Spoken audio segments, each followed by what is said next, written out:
कहानी की शुरुआत में हम साउथ अफ्रीका के जोहान्सबर्ग शहर के ऊपर एक बहुत बड़े एलियन शिप को देखते हैं जो कि 3 महीनों से ऐसे ही हवा में लटका हुआ है। पर अजीब बात ये थी कि अब तक ना तो इस शिप से कोई एलियन बाहर आया था और ना ही कोई हलचल हो रही थी, जिसे देखकर वहाँ की सरकार ने एक फैसला किया कि वह लोग इस शिप के एक हिस्से को काट कर उसके अंदर जाँच करेंगे ताकि उन्हें पता चले कि ये शिप कहाँ से और क्यों आया है। इस वक्त पूरी दुनिया की नजर इस स्पेस शिप पर थी और उनके मन में एक ही सवाल था कि आखिर इस शिप के अंदर क्या है। जब रिसर्च टीम उस शिप को काट कर उसके अंदर जाती है तो वहाँ का नजारा देखकर वह दंग रह जाते हैं, क्योंकि शिप के अंदर लाखों की संख्या में एलियंस थे जो भूख और प्यास के चलते काफी बीमार और बहुत कमजोर हो चुके थे, जिन्हें देखकर लोगों को उन पर तरस आता है। इसलिए वहाँ की सरकार ने उस शिप के ठीक नीचे बड़े इलाके में उन एलियंस को रहने के लिए एक टेम्पररी कैंप बनाया और हेलीकॉप्टर की मदद से उन सभी एलियंस को वहाँ लाया गया, जहाँ उन्हें खाने पीने की सभी सुविधाएं उपलब्ध की गई। लेकिन गवर्नमेंट ने यह नहीं सोचा था कि आगे उन एलियंस का क्या किया जाएगा, इसलिए वे एलियंस इस इलाके में ही बस गए और धीरे धीरे अपनी आबादी को और बढ़ाने लगे, जिससे आगे चलकर वह इलाका एलियंस की एक बड़ी बस्ती में तब्दील हो गया और उसे डिस्ट्रिक्ट 9 के नाम से जाना जाने लगा। कई वैज्ञानिकों का मानना था कि अब ये एलियंस कभी भी अपने घर वापस नहीं जा पाएंगे, क्योंकि उनके शिप की कोई चिप खराब हो गई है और उसे ठीक करना इंसान के बस की नहीं है। लेकिन वहीं कुछ रिसर्च एनालिसिस का मानना था कि धरती पर कब्जा करने की यह एलियंस की कोई चाल भी हो सकती है, क्योंकि शुरुआत में उन्होंने एलियन स्पेस शिप के एक बड़े हिस्से को नीचे गिरते हुए देखा था, जो शायद शिप का कमांड सेंटर था जहां से शिप को कंट्रोल किया जा सकता है। लेकिन नीचे आने के बाद वह कमांड सेंटर कहां गायब हो गया किसी को पता नहीं चला और आज तक वहां की सरकार उसे ढूंढ नहीं पाई। साथ ही सरकार को एलियंस के पास से कई हथियार भी मिलते हैं जिसे वह अपने प्लेनेट से लेकर आए थे। ऐसे ही धरती पर उन एलियंस को 20 साल बीत जाते हैं और अब धीरे धीरे इन एलियंस का आतंक धरती पर बढ़ना शुरू हो जाता है और वो लोगों को परेशान करने लगते हैं। खाने की तलाश में वे शहरों में भी घुस जाते थे और इंसानों का फैलाया कचरा, जूते और यहाँ तक कि गाड़ियों के टायर भी खा जाते थे। साथ ही वे एलियंस लोगों के पैसे और मोबाइल फोन्स जैसी चीजें भी चुरा लेते थे, जिसके कारण वह इंसानों के लिए एक सिरदर्द बन चुके थे। और 20 सालों तक उन्हें झेलने के बाद लोग सरकार से एलियंस को शहर से दूर भगाने की मांग करते हैं, जिसके बाद वहाँ की सरकार उन एलियंस को शहर से दूर किसी दूसरी जगह शिफ्ट करने का फैसला करती है और इस मिशन की जिम्मेदारी एमएनयू कंपनी को सौंपती है, जो हथियार बनाने वाली दुनिया की सबसे बड़ी कंपनी थी। इसके बाद एमएनयू की टीम एलियंस के लिए शहर से दूर एक नया कैंप तैयार करती है ताकि वहां उन एलियंस को रख सके। लेकिन इतने सारे एलियंस को वहां शिफ्ट करना एक बहुत बड़ी चुनौती थी, इसीलिए एमएनयू का चीफ इस मिशन को पूरा करने का कमांड विकस नाम के एक ऑफिसर को देता है। विकस एमएनयू में एलियन अफेयर्स के तौर पर काम करता था, जिसमें उनकी टीम एलियंस से संपर्क करके उनसे बातचीत किया करती थी, इसलिए विकस को एलियंस की भाषा भी अच्छी तरह से समझ आती थी। विकस उसी वक्त हाई सिक्योरिटी फोर्स के साथ डिस्ट्रिक्ट 9 इलाके में पहुंचता है, क्योंकि वहां उसे एलियंस को नोटिस भेजना था कि वह लोग उन्हें यहां से दूसरी जगह शिफ्ट कर रहे हैं, जिसके लिए उसे एलियंस के दस्तखत चाहिए थे। विकस सिक्योरिटी फोर्सेस के साथ जब गाड़ी से बाहर निकलता है तो उन्हें देखते ही सारे एलियंस में भगदड़ मच जाती है और वह सभी अपनी अपनी झोपड़ियों में जाकर छुप जाते हैं। इसी दौरान एक एलियन सिक्योरिटी फोर्स की गाड़ी के टायर को खाने लगता है और जब एक सोल्जर उसे रोकने की कोशिश करता है तो वह एलियन उसे जोर से लात मारता है, जिससे उस सोल्जर का हाथ धड़ से अलग हो जाता है। विकस फिर भी शांत रहता है, क्योंकि उसे इन एलियंस के आक्रामक स्वभाव के बारे में अच्छी तरह से पता होता है। जिसके बाद विकस एलियन के पास दस्तखत लेने जाता है, लेकिन वह एलियंस यहाँ से नहीं जाना चाहते, इसलिए वह विकस पर गुस्सा हो जाते हैं। मगर फिर भी विकस उन्हें कैट फूड का लालच देकर कुछ एलियंस से दस्तखत करवा लेता है, क्योंकि उन एलियंस को कैट फूड काफी पसंद होता है। वही डिस्ट्रिक्ट 9 में गवर्नमेंट ज्यादा दखल नहीं देती है, इसलिए वहाँ गुंडागर्दी और गैर कानूनी काम ज्यादा होते हैं, जहाँ ओबे सांजो नाम का एक खतरनाक नाइजीरियन अपराधी वहाँ अपनी गैंग के साथ मिलकर पैसे और कुछ कीमती चीजों के बदले एलियंस को मीट और बाकी खाने की चीजें बेचा करता था। इसी वजह से ये एलियंस लोगों से पैसे और उनके कीमती चीजों को छीन लेते थे ताकि उनसे वह खाना खरीद सके। इन एलियंस को कैट फूड इतना पसंद था कि उसके बदले वे ओबे सांजो को अपने हथियार भी दे देते थे, लेकिन ये हथियार इतने एडवांस तरीके से बनाए गए थे कि उन्हें एलियंस के अलावा कोई नहीं चला सकता था और ऐसे हथियार सरकार के पास भी होते हैं जो उन्होंने एलियन से बरामद किए थे। एमएनयू दुनिया की सबसे बड़ी हथियार बनाने वाली कंपनी थी जो इन हथियारों का इस्तेमाल करना चाहती है, इसलिए वो इन एलियंस के हथियारों पर रिसर्च कर रहे होते हैं। वही विकस जब एक एलियन की झोपड़ी को खोलता है तो उसके अंदर ढेर सारे एलियंस के अंडे होते हैं, जहाँ उन्होंने जानवरों के गोश्त को भी लटका रखा होता है जो पाइप के जरिए उन अंडों से जुड़े होते हैं ताकि उन गोश्त से एलियंस के बच्चों को न्यूट्रिशन मिलता रहे। मगर एलियंस को यहाँ बच्चे पैदा करना गैर कानूनी होता है, इसलिए विकस एलियन पॉपुलेशन कंट्रोल टीम को बुलाकर उन अंडों में आग लगवा देता है। दूसरी तरफ हम क्रिस्टोफर नाम के एक एलियन को देखते हैं जो अपने एक छोटे बच्चे और अपनी पत्नी के साथ मिलकर इलेक्ट्रॉनिक के कचरे के ढेर में कुछ ढूंढ रहे होते हैं। तभी वह छोटा बच्चा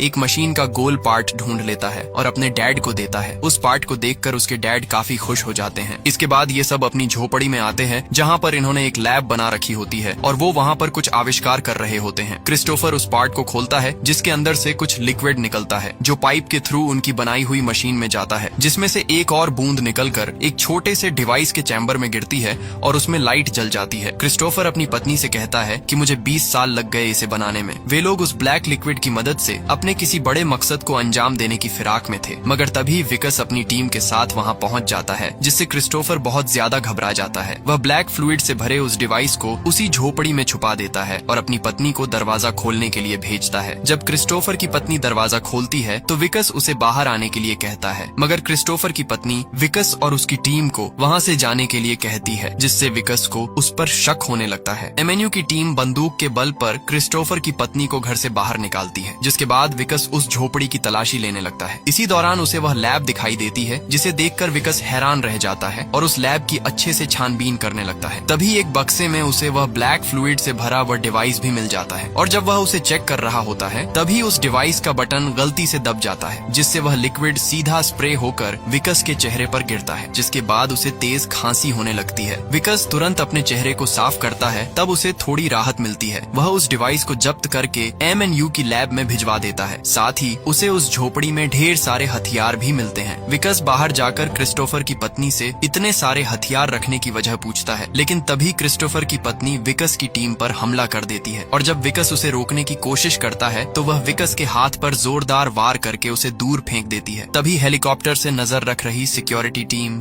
क्रिस्टोफर की पत्नी को शूट करके मार देती है। इस हादसे में विकस का हाथ बुरी तरह जख्मी हो जाता है, जिसके बाद वह अपने हाथ पर मरहम पट्टी करवा लेता है। अब अगले दिन जब विकस अपने ऑफिस में होता है तो उसकी एक उंगली का नाखून निकल जाता है। ये देखकर वह काफी घबरा जाता है और तुरंत वॉशरूम में चला जाता है, मगर तभी वहाँ पर उसका एक और नाखून निकल जाता है। उसे कुछ समझ नहीं आता कि उसके साथ क्या हो रहा है और वह काफी डर जाता है। इसके बाद जब वो रात को अपने घर जाता है तो वहाँ पर उसकी वाइफ ने उसकी प्रमोशन की खुशी में एक पार्टी रखी होती है, पर विकस की तबीयत धीरे धीरे खराब होने लगती है और जब वह केक को काटने जाता है तभी उसके मुंह से सेम वैसा ही लिक्विड निकलने लगता है जैसा उस दिन गलती से उसके चेहरे पर गिर गया था और वो वहीं बेहोश हो जाता है, जिसके बाद उसे हॉस्पिटल ले जाया जाता है। कुछ देर बाद जब विकस की आंखें खुलती हैं तो वह अस्पताल में भर्ती था और एक डॉक्टर उसके हाथ की पट्टी को काट रहा था जो एलियन के हमले के बाद विकस ने लगवाई थी। डॉक्टर जैसे ही उसके हाथ की पट्टी को काटता है तो वहाँ का नजारा देखकर वह दंग रह जाता है, क्योंकि विकस का हाथ अब एलियन के हाथ में बदल गया था। डॉक्टर तुरंत बाहर जाकर एमएनयू को इसकी खबर देता है, जिसके बाद एमएनयू के सोल्जर्स वहाँ आकर विकस को जबरदस्ती पकड़कर एमएनयू के एक सीक्रेट रिसर्च लैब में ले जाते हैं, जहाँ साइंटिस्ट एलियंस को चीर फाड़ करके उन पर रिसर्च कर रहे थे। दरअसल एमएनयू के साइंटिस्ट्स कोई ऐसा तरीका ढूंढना चाहते थे जिससे इंसान भी एलियंस के हथियार चला सके, क्योंकि वह हथियार काफी ताकतवर थे मगर वह केवल एलियन के डीएनए से ही एक्टिवेट होते थे, इसलिए वे एलियंस को चीर फाड़ करके उनके डीएनए को समझने की कोशिश कर रहे थे। अब विकस का जो हाथ एलियंस की तरह हो गया है, उस हाथ से साइंटिस्ट एलियन का एक हथियार चलवाते हैं और वो हथियार चल जाता है, जिससे एमएनयू की टीम बहुत खुश होती है और वह डिसाइड करते हैं कि ये विकस के शरीर के अंदर के सारे बॉडी पार्ट्स निकाल कर सरकार को देंगे और उस पर रिसर्च करेंगे। मगर उन्हें यह काम जल्दी करना होगा, क्योंकि अगर विकस पूरी तरह से एलियन बन गया तो उसके बॉडी पार्ट्स किसी काम के नहीं रहेंगे। विकस उनकी सारी बातें सुन रहा था क्योंकि वह पूरी तरह से होश में होता है और जैसे ही डॉक्टर उसका दिल निकालने के लिए उसकी छाती को काटने वाला होता है तब विकस डॉक्टर पर हमला करके अपनी जान बचाकर वहाँ से भाग जाता है। अब ये बात पूरे शहर में फैल जाती है कि एक आधा एलियन और आधा इंसान हॉस्पिटल से भाग गया है। विकस अपने आप को बचाने की बहुत कोशिश करता है, पर वह जहाँ भी जाता है लोग उसे पहचान लेते हैं, जिससे परेशान होकर वह डिस्ट्रिक्ट 9 में पहुँच जाता है, जहाँ पर कुछ घर सरकार ने बंद कर दिए थे जिनमें पहले एलियंस रहते थे, और वो वहाँ जाकर छुप जाता है। जिसके बाद वो अपनी वाइफ को फोन करता है और उसे बताता है कि ये सब उसके साथ कैसे हुआ उसे कुछ समझ नहीं आ रहा। तब उसकी वाइफ उसे कहती है कि वो उससे बात नहीं करना चाहती और ना ही वो कभी उससे मिलना चाहती है, क्योंकि उसे लगता है कि विकस ने किसी एलियन के साथ शारीरिक संबंध बनाए हैं, इसीलिए उसके साथ ये सब हो रहा है। दरअसल ये बात उसे उसके डैड ने बताई होती है, जो विकस के फादर इन लॉ होने के साथ साथ एमएनयू कंपनी में उसके सीनियर भी होते हैं। ये सब सुन सुनकर विकस बहुत दुखी हो जाता है। अब उसका जो हाथ एलियन के हाथ की तरह बन गया है, वह उस हाथ को कुल्हाड़ी से काटने का फैसला करता है, लेकिन वह हिम्मत नहीं कर पाता। मगर फिर भी वह जैसे तैसे करके एक उंगली काट देता है, जिससे उसे बहुत दर्द होता है। तभी उसे वहां पर आर्मी के कुछ हेलीकॉप्टर आते हुए दिखाई देते हैं, जो उसे ही पकड़ने के लिए आ रहे होते हैं, और विकस उन्हें देखकर भागने लगता है। वो अपने ही लोगों से छिप रहा होता है, जो कुछ दिन पहले उसके ही नीचे काम किया करते थे, और वो छुपते छुपते एक घर में पहुंच जाता है, जहां क्रिस्टोफर पहले से ही उस घर में मौजूद होता है। तभी विकस क्रिस्टोफर से कहता है कि मुझे यहाँ छिपने दो, नहीं तो वह लोग मुझे मार देंगे। मगर क्रिस्टोफर उसे वहाँ से जाने के लिए कहता है, लेकिन उतने में ही विकस बेहोश होकर जमीन पर गिर पड़ता है। जिसके बाद क्रिस्टोफर विकस को उसी घर के नीचे एक सीक्रेट जगह में छिपा देता है, और जब विकस की आंख खुलती है तो क्रिस्टोफर विकस से पूछता है कि वो स्प्रे की बोतल कहाँ है जो तुम ले गए थे, क्योंकि क्रिस्टोफर को पता होता है कि वो स्प्रे की बोतल विकस के पास है। वह विकस को बताता है कि मुझे पता है कि तुम्हें क्या हुआ है और मैं तुम्हें ठीक कर सकता हूँ, पर इसकी मेडिसिन हमारी मदरशिप पर है, जो ऊपर आसमान में है, और जिस जगह पर अभी हम सब हैं, ये एक तरह का फ्लाइंग ऑब्जेक्ट है, जिससे हम ऊपर स्पेसशिप पर जा सकते हैं, पर इसे चलाने के लिए उन्हें उस स्प्रे की बोतल चाहिए। दरअसल ये वही कमांड सेंटर होता है जो शुरुआत में उस मदरशिप से अलग होकर जमीन पर गायब हो गया था। विकस उसे कहता है कि वो स्प्रे की बोतल मेरे पास नहीं है, हम उसे दोबारा बना लेंगे। तब क्रिस्टोफर बताता है कि उसे बनाने में हमें 20 साल लगे थे और उसे दोबारा नहीं बनाया जा सकता है। विकस जानता है कि वो स्प्रे की बोतल इस समय MNU की बिल्डिंग में छुपा कर रखी गई है, और वहाँ जाने का मतलब मौत है, इसलिए विकस मना कर देता है कि मुझे नहीं पता कि वो बोतल कहाँ है। मगर क्रिस्टोफर उसे बताता है कि तुम्हारे पास ज्यादा वक्त नहीं है, क्योंकि अगर तुम पूरी तरह से एलियन बन गए तो तुम कभी ठीक नहीं हो पाओगे। ये सुनते ही विकस उस स्प्रे की बोतल लाने के लिए मान जाता है, लेकिन वहाँ पर बिना हथियारों के जाना असंभव था, और इन एलियन के पास कोई भी हथियार नहीं होते, क्योंकि इनके सारे हथियार सरकार ने जब्त कर लिए होते हैं। लेकिन अभी भी एक जगह पर इन्हें एलियंस के हथियार मिल सकते हैं, और वो है ओबे सांजो के पास। विकस तुरंत ओबे सांजो के अड्डे पर जाता है और वो उनसे हथियार की डिमांड करता है, लेकिन वो विकस को पहचान लेते हैं कि ये वही इंसान है जो आधा एलियन है, क्योंकि ये बात पूरे देश में फैल गई होती है कि विकस ने एलियन के साथ शारीरिक संबंध बनाए थे, इसलिए वह एलियन बनता जा रहा है। ओबे सांजू को लगता था कि अगर वह विकस का एलियन वाला हाथ खाएगा तो उसके अंदर भी एलियन की शक्ति आ जाएगी और वह भी एलियंस के हथियार चला पाएगा, इसलिए वह अपने साथियों को विकस का एलियन वाला हाथ काटने का ऑर्डर देता है। लेकिन तभी विकस के हाथ उन एलियंस का हथियार लग जाता है, जिसके बाद विकस ओबे सांजो के कई आदमियों को मार देता है और उनके सारे हथियार लेकर वहाँ से निकल जाता है। इसके बाद विकस और क्रिस्टोफर दोनों MNU के हेडक्वार्टर पहुँचते हैं, जहाँ एलियंस के हथियारों की मदद से वहाँ धमाका करके कई सिक्योरिटी फोर्स को मार देते हैं और लैब के अंदर घुस जाते हैं, जहाँ कई सारे कटे हुए एलियंस को रखा गया था, और वह दोनों वहाँ पर स्प्रे ढूंढने लगते हैं, जहाँ से उन्हें वह स्प्रे की बोतल मिल जाती है, और वो दोनों उस बोतल को लेकर वहाँ से निकल जाते हैं। पर अब भी इन दोनों को पकड़ने के लिए MNU की पूरी फोर्स इनका पीछा कर रही होती है। इसके बाद विकस और क्रिस्टोफर दोनों वापस उसी घर में पहुंच जाते हैं,